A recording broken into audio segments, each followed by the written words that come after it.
Hi hello എല്ലാവർക്കും Sabas cooking വേൾഡിൻ്റെ പുതിയൊരു വീഡിയോയിലേക്ക് സ്വാഗതം. ഇന്ന് ഈദ് സ്പെഷ്യലായിട്ട് ഉണ്ടാക്കാൻ പറ്റിയ നല്ലൊരു ചിക്കൻ ഫ്രൈഡ് ദം ബിരിയാണീൻ്റെ റെസിപ്പിയുമായിട്ടാണ് ഞാൻ വന്നിട്ടുള്ളത്. അടിപൊളി ടേസ്റ്റാണ്. ഈദിനെല്ലാം ഉണ്ടാക്കാൻ പറ്റിയ അടിപൊളി ബിരിയാണിയാണ്. അപ്പോൾ നമുക്ക് വേഗം തന്നെ നോക്കാം എങ്ങനെയാണ് ഇത് ഉണ്ടാക്കുന്നതെന്ന്. അതിന് മുമ്പായിട്ട് ആരെങ്കിലും സബ്സ്ക്രൈബ് ചെയ്യാതെ വീഡിയോ കാണുന്നുണ്ടെങ്കിൽ അതുപോലെ എൻ്റെ വീഡിയോ ഇഷ്ടപ്പെടുകയാണെങ്കിൽ മറക്കാതെ സബ്സ്ക്രൈബ് ചെയ്ത് സപ്പോർട്ട് ചെയ്യണേ.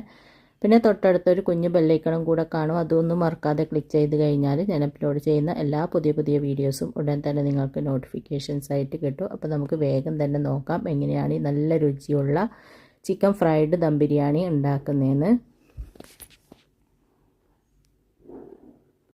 ആദ്യം തന്നെ നമുക്ക് ചിക്കൻ ഒന്ന് മാരിനേറ്റ് ചെയ്ത് വെക്കണം. അതിന് വേണ്ടിയിട്ട് ഞാനിതാ 1 കിലോ ചിക്കനാണ് എടുത്തിട്ടുള്ളത്. ഇതുപോലെ അത്യാവശ്യം വലിയ പീസാക്കിയിട്ടാണ് കട്ട് ചെയ്തെടുത്തിട്ടുള്ളത്.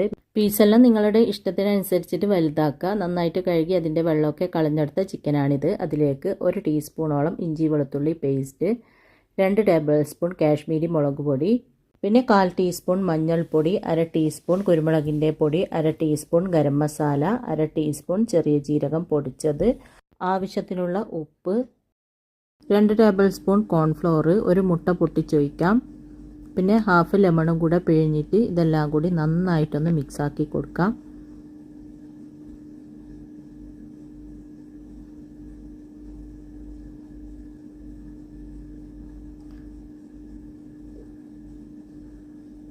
അങ്ങനെ നന്നായിട്ടൊന്ന് മിക്സ് ചെയ്തിട്ടുണ്ട്. ഇനി നമുക്കിതൊരു അരമണിക്കൂർ റെസ്റ്റ് ചെയ്യാനായിട്ട് അടച്ച് മാറ്റി വെക്കാം. വെക്കുന്ന സമയത്ത് ഫ്രിഡ്ജിൽ വെക്കുക. അപ്പോൾ പെട്ടെന്ന് തന്നെ മസാല ഇതിലേക്ക് പിടിച്ചോളും. ചിക്കൻ റെസ്റ്റ് ചെയ്യാനായിട്ട് വെച്ചിട്ട് അരമണിക്കൂർ ആകുന്ന സമയം കൊണ്ട് നമുക്ക് മസാലയിലേക്ക് ചേർക്കാനുള്ള ഉള്ളി തക്കാളി എല്ലാം കട്ട് ചെയ്തെടുക്കാം. പിന്നെ ഇഞ്ചി വെളുത്തുള്ളി പച്ചമുളകെല്ലാം ഒന്ന് ഒതുക്കിയെടുക്കാം.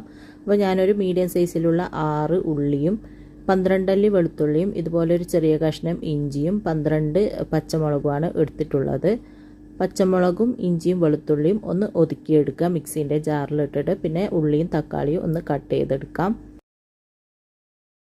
അപ്പോൾ ഇതാ ഉള്ളി മുഴുവനും ഇതുപോലെ കട്ട് ചെയ്തെടുത്തിട്ടുണ്ട്. ഈ ഒരു രീതിയിൽ കട്ട് ചെയ്തെടുക്കുക. പിന്നെ തക്കാളിയും കട്ട് ചെയ്തെടുത്തിട്ടുണ്ട്. ഇഞ്ചി വെളുത്തുള്ളി പച്ചമുളക് ഒന്ന് ഒതുക്കിയെടുത്തിട്ടുണ്ട്. ഇനി ഇതെല്ലാം ഒന്ന് മാറ്റി വെക്കാം. എന്നിട്ട് നമുക്ക് ചിക്കൻ ഫ്രൈ ചെയ്യാം. അപ്പോൾ ഞാനിതാ ഇതുപോലൊരു ചീനച്ചട്ടിയിൽ അല്പം ഓയിൽ ഒഴിച്ചിട്ടൊന്ന് ചൂടാക്കിയിട്ടുണ്ട്. ചിക്കൻ ഫ്രൈ ചെയ്യുന്നതിന് മുമ്പായിട്ട് ആദ്യം തന്നെ നമുക്ക് ചോറിലേക്ക് ചേർക്കാൻ വേണ്ടിയിട്ട് കുറച്ച് ഉള്ളിയും അണ്ടിപ്പരിപ്പും മുന്തിരിയൊക്കെ ഒന്ന് വറുത്തെടുക്കാം. അപ്പോൾ നമ്മൾ കട്ട് ചെയ്ത് വെച്ച ഉള്ളിയിൽ നിന്ന് തന്നെ കുറച്ച് ഉള്ളി ഇതാ കൈകൊണ്ട് ഇങ്ങനെ ഒന്ന് ഞരടി കൊടുത്തതിന് ശേഷം ഇട്ട് കൊടുക്കുക. ഒരു 1.5 ഉള്ളിയോളം ഞാൻ ഇതിലേക്ക് ഇട്ട് കൊടുത്തിട്ടുണ്ടാവും. ബാക്കി നമുക്ക് മസാലയിലേക്ക് ചേർത്ത് കൊടുക്കാം. എന്നിട്ട് തീ ഒരു മീഡിയം ഫ്ലെയിമിൽ വെച്ചിട്ട് മിക്സ് ചെയ്തിട്ട് നമുക്കിതൊരു ഗോൾഡൻ ബ്രൗൺ കളറാക്കി എടുക്കാം. തീ കൂട്ടി വെക്കണ്ട, അങ്ങനെയാകുമ്പോൾ പെട്ടെന്ന് അങ്ങ് കരിഞ്ഞു പോകും. തീ ഒരു മീഡിയം ഫ്ലെയിമിൽ വെച്ചിട്ട് തന്നെ ഇത് ഫ്രൈ ആക്കി എടുക്കുക. മിക്സ് ചെയ്ത് ഫ്രൈ ആക്കി എടുക്കുക. അപ്പോൾ ഇതാ ഇതുപോലെ ഒരു ഗോൾഡൻ കളറായി വന്നിട്ടുണ്ട്. ഈ ഒരു കളറാകുമ്പം തന്നെ നമുക്ക് എണ്ണയിൽ നിന്ന് കോരി മാറ്റാം. ഒരുപാട് കളറ് മാറാനായിട്ട് വെയിറ്റ് ചെയ്യേണ്ട. കോരി വെച്ചെടുത്തൊന്നും ഇതൊന്ന് കുറച്ച് കളറ് മാറും. അപ്പം ഈ ഒരു കളറാകുമ്പോൾ എണ്ണയിൽ നിന്ന് കോരി മാറ്റുക.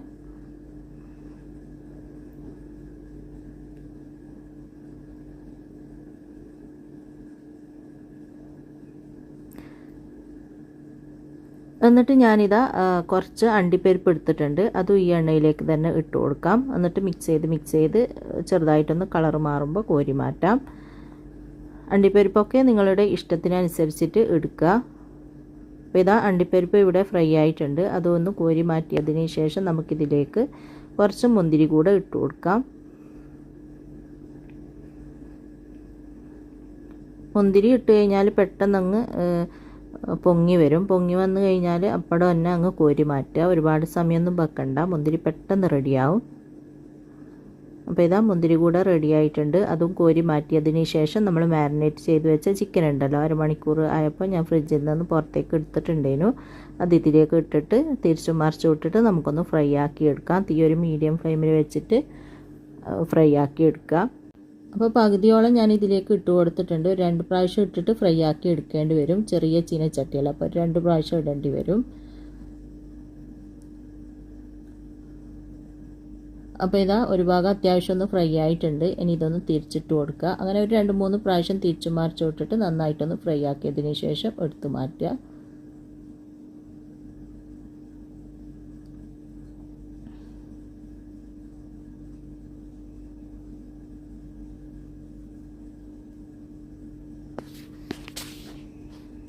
അപ്പോൾ ചിക്കനെല്ലാം തിരിച്ചു മറിച്ചു വിട്ടിട്ട് ഇതാ അത്യാവശ്യം നല്ലതുപോലെ തന്നെ ഫ്രൈ ആയി വന്നിട്ടുണ്ട്. ഇനി ഇതൊന്ന് എടുത്ത് പ്ലേറ്റിലേക്ക് മാറ്റിയതിന് ശേഷം ബാക്കിയുള്ളതും കൂടി ഇതേപോലെ തന്നെ ഇട്ടിട്ട് ഫ്രൈ ആക്കി എടുക്കാം. ഇനി നമുക്ക് മസാല റെഡിയാക്കാം. അപ്പോൾ ഞാനിതാ ഇതുപോലെ ഒരു പാത്രം അടുപ്പത്ത് വെച്ചിട്ട് നന്നായിട്ടൊന്ന് ചൂടാക്കിയിട്ടുണ്ട്. അതിലേക്ക് നമ്മൾ ചിക്കൻ ഫ്രൈ ചെയ്തെടുത്ത ഓയിലിൽ നിന്നും 2 ടേബിൾ സ്പൂണോളം ഓയിൽ ഒഴിച്ചു കൊടുക്കാം. എന്നിട്ട് ഇതിലേക്ക് നമ്മൾ കട്ട് ചെയ്ത് വെച്ച ഉള്ളി ഉണ്ടല്ലോ അത് മുഴുവനായിട്ട് ഇതിലേക്ക് ഇട്ട് കൊടുക്കുക. ഉള്ളി പെട്ടെന്ന് വഴന്ന് കിട്ടാൻ വേണ്ടിയിട്ട് അല്പം ഉപ്പും കൂടെ ചേർത്തിട്ട് നന്നായിട്ടൊന്ന് വഴറ്റി കൊടുക്കാം. അപ്പോൾ ഇതാ ഉള്ളി ഇതുപോലെ നന്നായിട്ടൊന്ന് വഴറ്റിയെടുത്തിട്ടുണ്ട്. ഈ ഒരു രീതിയിൽ വഴറ്റിയെടുക്കുക. ഇനി ഇതിലേക്ക് നമ്മൾ ഒതുക്കി വെച്ച ഇഞ്ചി, വെളുത്തുള്ളി, പച്ചമുളക് ഉണ്ടല്ലോ അത് 1 ടേബിൾ സ്പൂണോളം മാറ്റി വെച്ചിട്ട് ബാക്കി മുഴുവനും ഇതിലേക്ക് ഇട്ട് കൊടുക്കുക. അപ്പോൾ ഇതാ കുറച്ച് മാറ്റി വെച്ചിട്ട് ബാക്കി മുഴുവനും ഇതിലേക്ക് ഇട്ട് കൊടുത്തിട്ടുണ്ട്. ഇനി ഇത് നന്നായിട്ടൊന്ന് മിക്സാക്കി കൊടുക്കാം. ഇഞ്ചിൻ്റെയും വെളുത്തുള്ളിൻ്റെയും പച്ചമുളകിൻ്റെ എല്ലാം ആ ഒരു പച്ച ടേസ്റ്റ് മാറുന്നത് വരെ നന്നായിട്ടൊന്ന് വഴറ്റി കൊടുക്കുക. അപ്പോൾ ഒന്ന് വഴറ്റി കൊടുത്തിട്ടുണ്ട്. ഇനി ഇതിലേക്ക് നമുക്ക് പൊടികൾ ചേർത്ത് കൊടുക്കാം. 1/2 ടീസ്പൂൺ മഞ്ഞൾപ്പൊടി, 1/2 ടീസ്പൂൺ ഗരം മസാല, 1/2 ടീസ്പൂൺ ചെറിയ ജീരകം പൊടിച്ചത്, 1 ടീസ്പൂൺ കുരുമുളകിൻ്റെ പൊടി, 1 ടീസ്പൂൺ മല്ലിപ്പൊടിയും കൂടെ ചേർത്തിട്ട് ഇതെല്ലാം കൂടി നന്നായിട്ടൊന്ന് മിക്സാക്കി കൊടുക്കാം. മുളക് പൊടി ചേർക്കുന്നില്ല. നന്നായിട്ട് മിക്സാക്കിയതിന് ശേഷം നമുക്കിതിലേക്ക് തക്കാളി ചേർത്ത് കൊടുക്കാം. നമ്മൾ കട്ട് ചെയ്ത് വെച്ച തക്കാളി ഉണ്ടല്ലോ അത് മുഴുവനും ഇട്ടിട്ട് നന്നായിട്ട് വീണ്ടും ഒന്ന് മിക്സാക്കിയതിന് ശേഷം നമുക്കിതൊന്ന് 2-3 മിനിറ്റ് ചെറിയ തീയിൽ അടച്ച് വെക്കാം. തക്കാളിയെല്ലാം പെട്ടെന്നൊന്ന് വെന്തുടഞ്ഞ് കിട്ടാൻ വേണ്ടിയിട്ട്. അങ്ങനെ അടച്ചു വെച്ചിട്ട് ഒരു 3 മിനിറ്റ് എല്ലാം കഴിഞ്ഞിട്ടുണ്ട്. ഇനി ഇതൊന്ന് തുറന്നിട്ട് വീണ്ടും നന്നായിട്ടൊന്ന് മിക്സാക്കി കൊടുക്കാം. തക്കാളിയെല്ലാം അത്യാവശ്യം നല്ലതുപോലെ തന്നെ വെന്തുടഞ്ഞിട്ടുണ്ട് കേട്ടോ. ഈ ഒരു രീതിയിൽ പെട്ടെന്ന് വെന്തുടഞ്ഞ് കിട്ടിക്കോളും ചെറിയ തീയിലൊന്ന് അടച്ചു വെച്ച് കഴിഞ്ഞാൽ. ഇനി വേണമെങ്കിൽ ഉപ്പെല്ലാം ചേർത്ത് കൊടുക്കുക. ഉപ്പിൻ്റെ കുറവുണ്ട്, കുറച്ചും കൂടെ ഉപ്പ് ചേർത്ത് കൊടുക്കുന്നുണ്ട്. ഉള്ളി വഴറ്റുമ്പോൾ കുറച്ചെല്ലാം ഇട്ട് കൊടുത്തിട്ടുള്ളൂ. എന്നിട്ട് വീണ്ടും നന്നായിട്ടൊന്ന് മിക്സാക്കിയതിന് ശേഷം ഇതിലേക്ക് ഹാഫ് ലെമൺ പിഴിഞ്ഞ് കൊടുക്കാം. പിന്നെ ഞാൻ ഇതിലേക്ക് തൈര് ചേർത്ത് കൊടുക്കുന്നില്ല കേട്ടോ. നിങ്ങൾക്ക് വേണമെങ്കിൽ തൈരും ചേർത്ത് കൊടുക്കാം 1 ടേബിൾ സ്പൂണോളം. ഞാൻ അധികവും മസാല ഉണ്ടാക്കുമ്പോൾ തൈര് ചേർക്കലില്ല. ഇനി മല്ലി പുതിനയില ചെറുതായിട്ട് കട്ട് ചെയ്തതും കൂടെ ചേർത്തിട്ട് നന്നായിട്ടൊന്ന് മിക്സാക്കി കൊടുക്കാം. തൈര് ചേർത്തിട്ടില്ലെങ്കിൽ പെട്ടെന്നൊന്നും മസാല കേടാവില്ല, അങ്ങനെയുണ്ട്. പിന്നെ എനിക്ക് തൈര് ചേർത്തതിനേക്കാളും ഇഷ്ടം തൈര് ചേർക്കാണ്ട് ചെറുനാരങ്ങ മാത്രം പിഴിഞ്ഞിട്ടുണ്ടാക്കുന്ന ബിരിയാണിയാണ്. അങ്ങനെ അതെല്ലാം ചേർത്തിട്ട് നന്നായിട്ടൊന്ന് മിക്സാക്കിയതിന് ശേഷം ഇതിലേക്ക് നമ്മൾ ഫ്രൈ ചെയ്തെടുത്ത ചിക്കൻ ഉണ്ടല്ലോ അത് ഇതിലേക്ക് ഇട്ട് കൊടുക്കാം.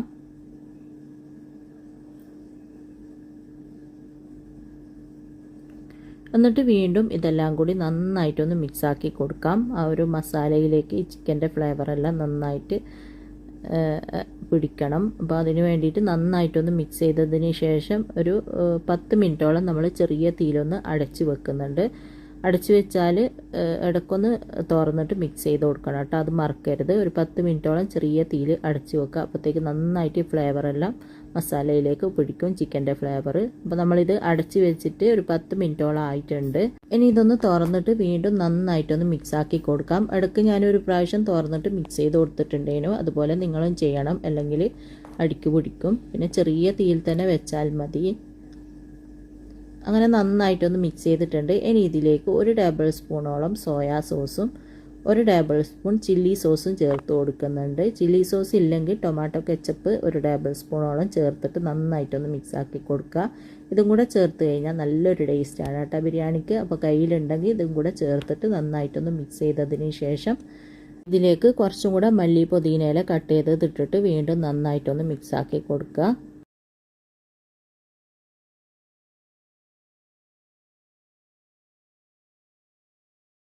അങ്ങനെ നമ്മുടെ മസാല ഇവിടെ റെഡി ആയിട്ടുണ്ട്. ഈ ഒരു രീതിയിൽ റെഡിയാക്കി എടുക്കുക. നല്ല ഡ്രൈ ആയിട്ടുള്ള നല്ല അടിപൊളി മസാലയാണ്.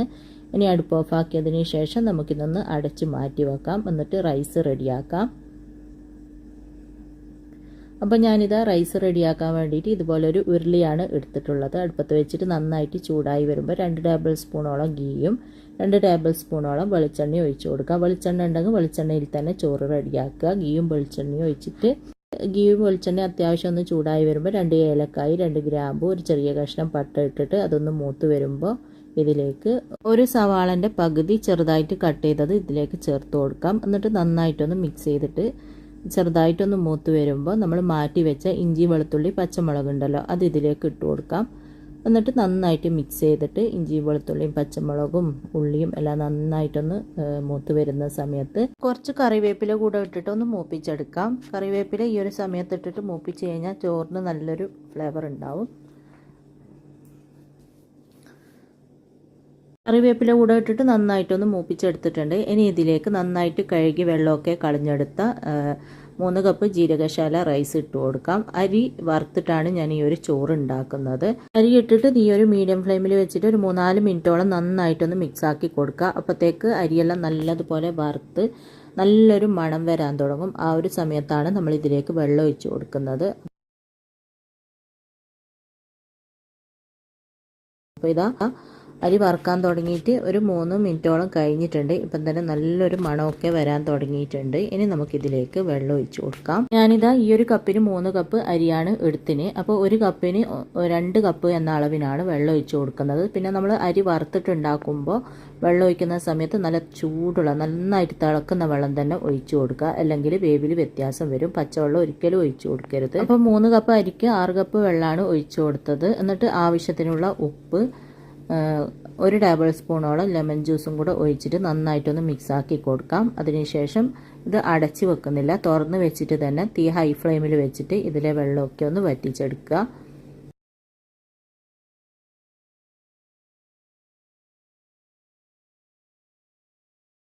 അങ്ങനെ ചോറിലെ വെള്ളമൊക്കെ ഇത് അത്യാവശ്യം നല്ലതുപോലെ തന്നെ വറ്റിയിട്ടുണ്ട്. ഇനി ഇതുപോലെ ഒന്ന് മിക്സ് ചെയ്തതിന് ശേഷം മുകൾ ഭാഗമൊക്കെ ഒന്ന് ലെവലാക്കിയിട്ട് ചെറിയ തീയിൽ ഒരു 6-7 മിനിറ്റോളം നമുക്കൊന്ന് അടച്ച് വെക്കാം. വെക്കുന്ന സമയത്ത് ചെറിയ തീയിൽ തന്നെ വെക്കുക. അപ്പോഴത്തേക്ക് ചോറെല്ലാം നല്ലതുപോലെ തന്നെ വെന്ത് കിട്ടിക്കോളും. ചോറ് നമ്മൾ ചെറിയ തീയിൽ അടച്ച് വെച്ചിട്ട് 7 മിനിറ്റോളം കഴിഞ്ഞിട്ടുണ്ട്. ഇനി ഇതൊന്ന് തുറന്നിട്ട് ചോറൊന്ന് മിക്സ് ചെയ്ത് നോക്കാം വെന്തിട്ടുണ്ടോയെന്ന്. ഇതാ നല്ല അടിപൊളിയായിട്ട് തന്നെ വെന്തിട്ടുണ്ട്. കറക്റ്റ് വേവായി കിട്ടിയിട്ടുണ്ട്. ഒരുപാട് വെന്തിട്ടുമില്ല, ഒരുപാട് വേവ് കുറഞ്ഞിട്ടുമില്ല, കറക്റ്റ് വേവാണ്. അപ്പോൾ ഈ ഒരു രീതിയിൽ ചോറ് വേവിച്ചെടുക്കുക. ഇനി നമുക്ക് ഇതിൽ നിന്ന് പകുതിയോളം ചോറ് മറ്റൊരു പ്ലേറ്റിലേക്ക് മാറ്റാം. ഞാൻ ഇതിൽ തന്നെയാണ് മസാല ഇട്ടിട്ട് ദം ചെയ്യുന്നത്. അപ്പോൾ പകുതിയോളം ചോറ് എടുത്തിട്ട് മാറ്റുക.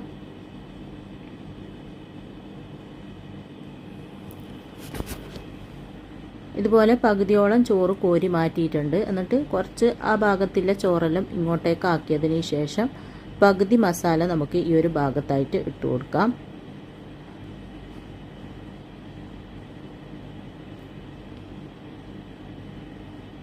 അപ്പോൾ ഇതാ ഇതുപോലെ ഒന്ന് മസാല ഇട്ട് നിരത്തി കൊടുത്തിട്ടുണ്ട് ഒരു ഭാഗത്ത്. എന്നിട്ട് ഇപ്പുറത്തെ ഭാഗത്തു നിന്ന് കുറച്ച് ചോറ് അതിൻ്റെ മുകളിൽ ആക്കി കൊടുക്കുക. എന്നിട്ട് എല്ലാ ഭാഗവും നന്നായിട്ടൊന്ന് ലെവലാക്കി കൊടുക്കുക. ഇതുപോലെ ഒന്ന് ലെവലാക്കി കൊടുത്തതിന് ശേഷം ഇതിൻ്റെ മുകളിലായിട്ട് കുറച്ച് ഗരം മസാല ഇതുപോലെ ഒന്ന് വിതറി കൊടുക്കാം. പിന്നെ കുറച്ച് ക്യാരറ്റ് ഗ്രേറ്റ് ചെയ്തത് ഇട്ട് കൊടുക്കാം. നിങ്ങൾക്ക് വേണമെങ്കിൽ ചോറിൽ വേവിക്കുന്ന സമയത്ത് ക്യാരറ്റ് കട്ട് ചെയ്തിട്ട് അങ്ങനെ വേണമെങ്കിൽ അങ്ങനെ ഇട്ട് കൊടുക്കാം, അല്ലെങ്കിൽ ഈ ഒരു സമയത്ത് ഇട്ട് കൊടുക്കാം. പിന്നെ നമ്മൾ ഫ്രൈ ചെയ്ത് വെച്ച ഉള്ളി, അണ്ടിപ്പരിപ്പ്, മുന്തിരി എല്ലാം ഇട്ട് കൊടുക്കുക. പിന്നെ കുറച്ച് മല്ലി, പുതിനയില കട്ട് ചെയ്തതും കൂടെ ഇട്ട് കൊടുക്കുക. എന്നിട്ട് നമ്മൾ നേരത്തെ മസാല വെച്ച ആ ഒരു ഭാഗത്തല്ല, ഇപ്പുറത്തെ ഭാഗത്തായിട്ട് ബാക്കിയുള്ള മസാല മുഴുവനും ഇതുപോലെ ഒന്ന് വെച്ച് കൊടുക്കാം.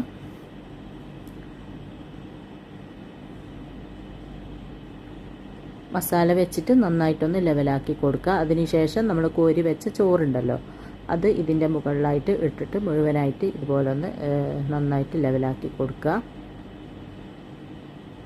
ദം ചെയ്യലെല്ലാം നിങ്ങളുടെ ഇഷ്ടത്തിനനുസരിച്ചിട്ട് ചെയ്യുക. ഞാനിതുപോലെ ചെയ്തേ ഉള്ളൂ.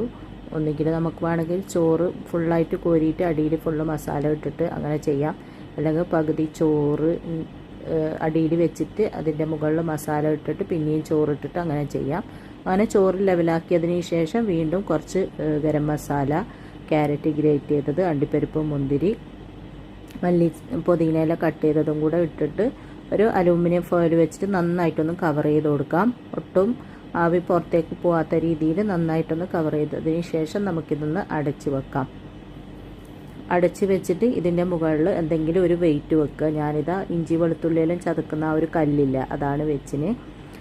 എന്നിട്ട് ചെറിയ തീയിൽ ഒരു 20 മിനിറ്റോളം നമുക്ക് ദം ചെയ്യാനായിട്ട് വെക്കാം. ചെറിയ തീയിൽ തന്നെ വെക്കുക കേട്ടോ, അല്ലെങ്കിൽ അടിഭാഗം കരിഞ്ഞു പോകും. അപ്പോൾ ഇത് നമ്മൾ ദം ചെയ്യാനായിട്ട് വെച്ചിട്ട് 20 മിനിറ്റോളം കഴിഞ്ഞിട്ടുണ്ട്. ഇനി നമുക്ക് ഇതിൻ്റെ മുകളിൽ വെച്ച വെയിറ്റ് ഒന്ന് മാറ്റിയതിന് ശേഷം ഇതൊന്ന് തുറന്ന് നോക്കാം.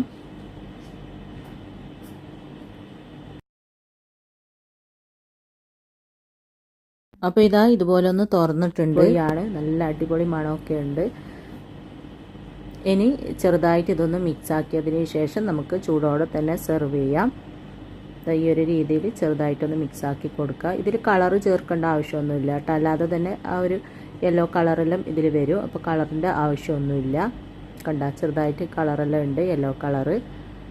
അപ്പോൾ ഇതങ്ങ് മിക്സ് ചെയ്യുന്ന സമയത്ത് നമ്മൾ കളറെല്ലാം ചേർത്തതുപോലെ തന്നെ കളറെല്ലാം ഉണ്ടാവും. ഇനി നമുക്ക് ചൂടോടെ തന്നെ സെർവിങ് പ്ലേറ്റിലേക്ക് സെർവ് ചെയ്യാം. നല്ല അടിപൊളി ബിരിയാണിയാണ്. ഫ്രൈ ബിരിയാണി വെക്കുമ്പോൾ ഈ ഒരു രീതിയിൽ വെച്ച് നോക്കുക, നല്ല ടേസ്റ്റ് ആയിരിക്കും.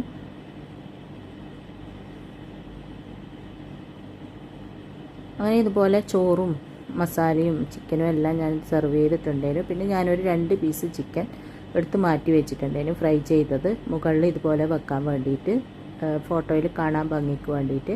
അപ്പോൾ അത് ഇതുപോലെ വെച്ചിട്ടുണ്ട്. ഇനി അതിൻ്റെ മുകളിൽ കുറച്ച് ചോറിങ്ങനെ ആക്കിയതിന് ശേഷം ഫ്രൈ ചെയ്തെടുത്ത ഉള്ളി, അണ്ടിപ്പരിപ്പ്, മുന്തിരി, കുറച്ച് മല്ലിയില ചെറുതായിട്ട് കട്ട് ചെയ്തതും കൂടെ ഇതിൻ്റെ മുകളിൽ ഇട്ട് കൊടുക്കാം. അങ്ങനെ നല്ല അടിപൊളിയായിട്ടുള്ള ചിക്കൻ ഫ്രൈഡ് ദം ബിരിയാണി ഇവിടെ റെഡി ആയിട്ടുണ്ട്. എല്ലാവരും ഈ ഒരു ബിരിയാണി ഉണ്ടാക്കി നോക്കുക. അടിപൊളി ടേസ്റ്റാണ്. ഇതിൻ്റെ കൂടെ തൈരും അച്ചാറും പപ്പടെല്ലാം കൂട്ടിയിട്ട് കഴിക്കാം. അപ്പോൾ എല്ലാവരും ഈ ഒരു ബിരിയാണി ഒന്ന് ട്രൈ ചെയ്ത് നോക്കുക. ഇൻഷാ അല്ലാഹ് അടുത്ത പുതിയ നല്ല വീഡിയോ ആയിട്ട് നമുക്ക് വീണ്ടും കാണാം.